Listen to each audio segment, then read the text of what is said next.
The Life of Pablo, c'était en 2016 et ce 1er juin, c'était le tant attendu Yeah. Enfin, le projet de 7 titres de Kanye West est sorti pour notre plus grand plaisir après avoir fait couler, mais genre des barils et des barils d'encre quoi. Et ne vous inquiétez pas, cette fois-ci, il n'est pas disponible que sur Tidal, mais sur toutes les plateformes.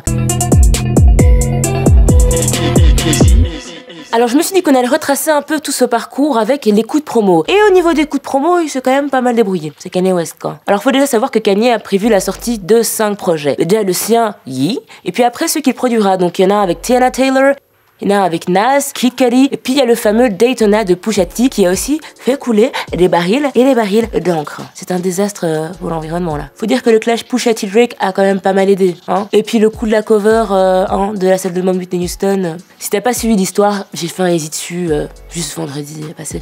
T'inquiète. Deuxième coup de promo, le coup de l'album sans nom. Alors faut savoir que la semaine passée c'était la semaine des on dit, tout le monde avait un truc à dire, une rumeur à raconter. Hein. Semblerait que l'album de Kanye n'avait pas de nom, alors que c'était pas vrai. Fact, il avait bien un nom, c'était Love Everyone, c'est juste qu'il l'a changé au dernier moment pour Yee, pour Yeezus, ou peut-être Yeezy. Troisième coup de promo, bah la pochette de l'album qui a fait aussi beaucoup parler. Et c'est Kim qui a fait starter le truc parce qu'elle a annoncé sur Twitter que la photo de l'album c'était une photo prise par Kanye avec son iPhone sur le chemin pour l'annonce de son album, le gros événement. Donc il s'est pas cassé la tête quoi. C'est une espèce de paysage montagneux si vous l'avez pas vu, et en plein milieu, en vert, un vert un peu Calabasas, un peu Yeezy. Je déteste être bipolaire, c'est génial. Alors pour ceux qui se souviennent pas, fin 2016, Kanye s'était fait interner en hôpital psychiatrique. Et depuis lors, tous les scandales un peu autour de lui, les gens les attribuent généralement à la maladie. Et si tu n'as pas vu le scandale qu'a fait Kanye dans les locaux de TMZ, je t'invite à aller voir la vidéo. D'ailleurs, il paraît que Kanye a réécrit son album après avoir fait ce scandale chez TMZ, après cette fameuse phrase de 400 ans d'esclavage, c'est un peu un choix. Ça n'a pas plu à tout le monde.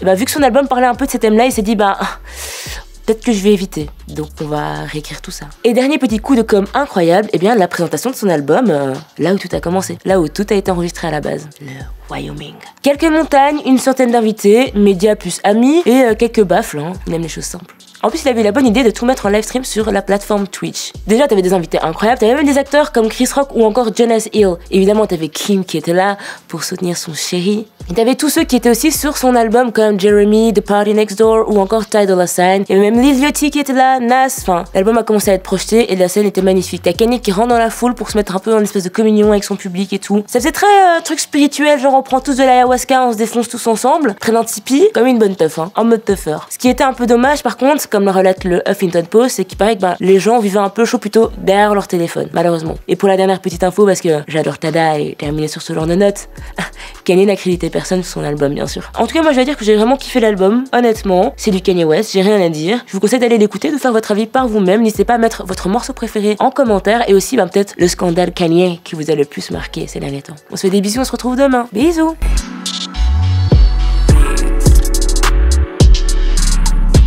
C'est encore moi. Et si tu veux un peu plus de ma personne, je t'incite à aller cliquer ici sur la playlist. Et si tu veux un peu changer, que t'en as marre de ma tronche, je te conseille de t'abonner à la chaîne Tarmac, comme ça t'auras plein d'autres vidéos de qualité, des sujets cocasses, loquaces, tout ce qui finit en as quoi. Bisous.